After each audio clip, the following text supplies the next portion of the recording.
Hello everyone, my name is Akira Kuriwa and I will be talking about servicing the sale and building the partnership.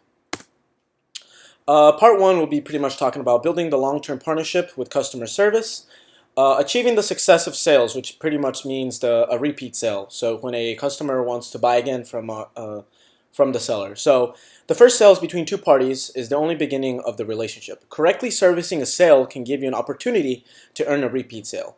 Repeat sales come after the seller demonstrates the ability to add value in various ways. Taking the customer's point of view and acting in the customer's interest is a major factor underlying for a repeat business. Responding to increased post-sale customer expectations. One major thing to think about during a sale is that people buy expectations, not products. After a sale, a customer expects the salesperson to remember the purchase as a favor bestowed on him by the buyer. So pretty much giving them a favor that they're buying their service or product. A salesperson cannot service a wholesale alone because it's a very big task. So to properly manage an account, the salesperson will need assistance from the shipping department, technical support, engineering, and other areas. Customer service is increasingly a team effort. Another part is the high cost of customer iteration. Keeping customers happy is a winning strategy, but to regain a lost customer can be 4 or 5 times more expensive than keeping a current customer satisfied. There is no doubt that poor customer service is the primary cause of customer iteration.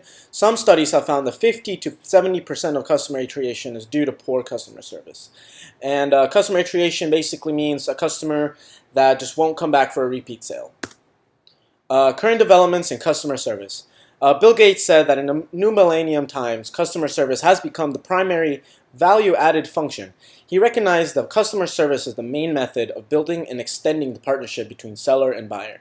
Sales professionals are in an interesting position to enhance the customer satisfaction and trust, which are the two main contributors to a relationship quality. There are 5 important service behaviors that are crucial to business-to-business selling. Diligence, responsiveness, and reliability. Information communication, pretty much just telling your customer everything about the product and service. Inducements, empathy. You obviously have to show empathy in a sale, just in case you have to know their background and everything, and then sportsmanship. Customer service methods that strengthen the partnership. Adding value with follow-through.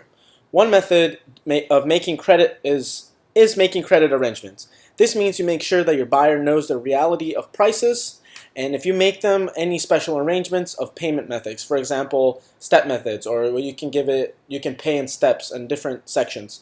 Also making sure foreign companies you're dealing with know the exchange rates and transfer methods. Another major added value is scheduled deliveries that are on time. Nothing hurts a sale more than a delivery being late and not being notified about the lateness, because that could be a make or break moment for this company. And if you completely fail a company and just they have to close down their company because of your lateness, then that's a major loss. Especially these companies do talk to each other. Important notes to making delivery with a lot more value is being present during the delivery, because obviously it shows a lot more that you really care about the sale if you're at the delivery. Monitoring the installation, making sure everything goes correctly. Offering your customer training in the use or care of the product or service, and provided price rate change information just in case if there's a price reduction or price increase. Adding value with customer follow-up. Another one is customer follow-ups usually have a major objective to achieve. The first is to express appreciation for the purchase and thus enhancing the relationship that was established during the sales presentation. Pretty much you really want to make sure that your customer knows that they're a huge valued customer and you really care about them, especially them trusting you into buying your product and service. The second objective is to determine whether the customer was satisfied with the product of the service they just purchased, and if not, what we can do for them to be happy. Because of course you want to know if they bought it and after a month later in or a weekend, you want to know that they love your product and you weren't just a fake, just telling them lies during your presentation. Different types of follow-ups are personal visits, which are the most recommended follow-up because being with the customer, again, shows that you're very invested into the relationship. If you can't be there in person because of maybe distance or other problems, you can for sure you can have a telephone follow-up, an email message, a letter, a card, or a call report. Partnership building strategies should encompass all key people. Of course, you want to make sure that you have a good relationship with every different position in that company, just in case the person doesn't. For example, the receptionist. If you don't have a great partnership with the receptionist, they won't follow you. They won't transfer you to someone important to make a big sale. The technical personnel is very important, especially you want them to know how to use your product. Also, stock clerks and management personnel, of course, because they are the people making the big decisions. Partnering with an unhappy customer.